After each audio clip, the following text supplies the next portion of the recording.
Halo semuanya, di sesi kali ini kita akan bedah tuntas salah satu konsep paling dasar tapi juga paling krusial di dunia kripto, yaitu kriptografi. Bisa dibilang, inilah teknologi yang jadi tulang punggung keamanan untuk seluruh ekosistem mata uang digital. Coba deh, pernah kepikiran nggak gimana ceritanya sebuah sistem keuangan digital yang nggak dipegang siapa-siapa, nggak ada bank, nggak ada pemerintah, tapi kok bisa tetap aman? Ini kan kayak sebuah paradoks ya. Nah, ini dia pertanyaan besar yang akan kita jawab. Oke, ini dia agenda kita. Kita mulai dari paradoks keamanan digital, terus kita kenalan sama apa itu kriptografi, lanjut ke cara kerjanya di dunia kripto, lalu kita bahas soal pergeseran kepercayaan ke matematika, dan terakhir, kenapa semua ini penting banget buat kita tahu. Kita masuk ke bagian pertama, paradoks keamanan digital. Di sini kita akan lihat dulu nih, masalah apa sih yang sebenarnya coba dipecahkan oleh kriptografi. Begini, di dunia keuangan yang biasa kita kenal, semuanya itu kan butuh kepercayaan. Kita percaya sama bank buat nyimpen uang kita. Kita juga percaya sama pemerintah yang ngejamin nilai uang itu. Semuanya terpusat, ada yang ngatur. Nah, cryptocurrency datang dan membalik semua itu. Nggak ada bank sentral, nggak ada satu bos pun yang ngontrol. Ini jelas bikin kita bertanya-tanya. Kalau nggak ada yang jaga, terus apa dong yang bikin sistem ini nggak berantakan dan tetap aman?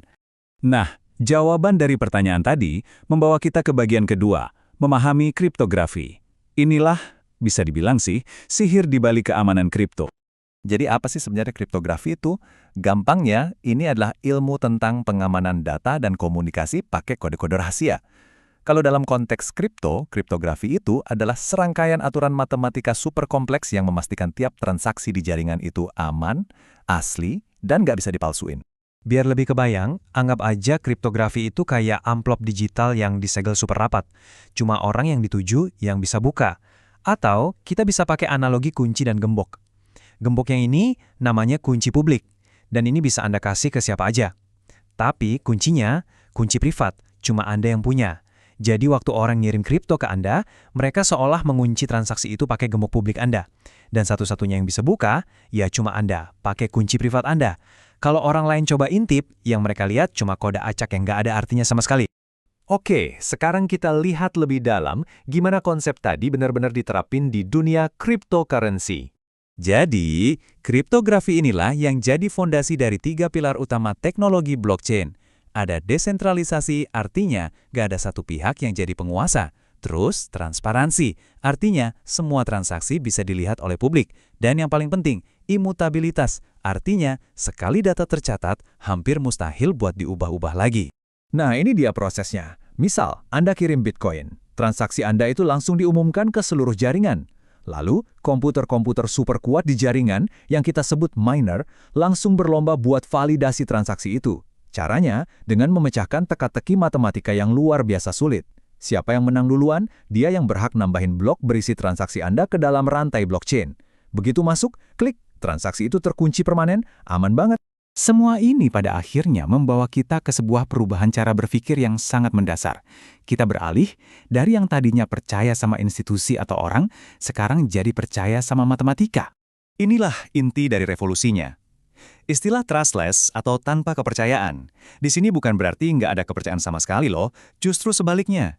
Maksudnya adalah Anda nggak perlu percaya sama orangnya, karena kepercayaan kita itu ditaruh di sistemnya, di matematikanya. Kita percaya kalau kode-kode itu akan berjalan persis seperti seharusnya, tanpa bisa dicurangi. Perbandingannya kelihatan jelas banget di sini.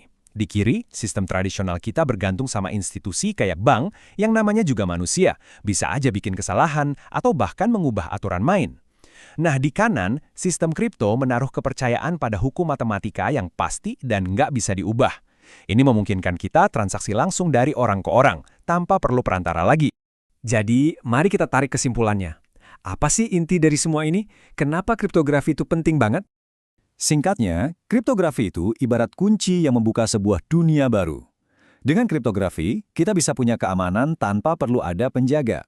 Kita bisa menciptakan catatan transaksi yang jujur, transparan, dan permanen. Dan yang paling penting, ini membuka jalan untuk sistem keuangan yang lebih terbuka, di mana kita bisa kirim uang atau nilai kemanapun di dunia dengan cepat dan efisien. Sebagai penutup, saya mau tinggalkan satu pertanyaan buat Anda renungkan. Kriptografi sudah membuktikan kalau kita bisa membangun sistem kepercayaan global hanya dengan barisan kode matematika. Nah, kalau matematika sudah bisa menggantikan peran institusi keuangan raksasa, coba bayangkan, potensi apa lagi yang bisa kita buka di bidang-bidang lain. Terima kasih.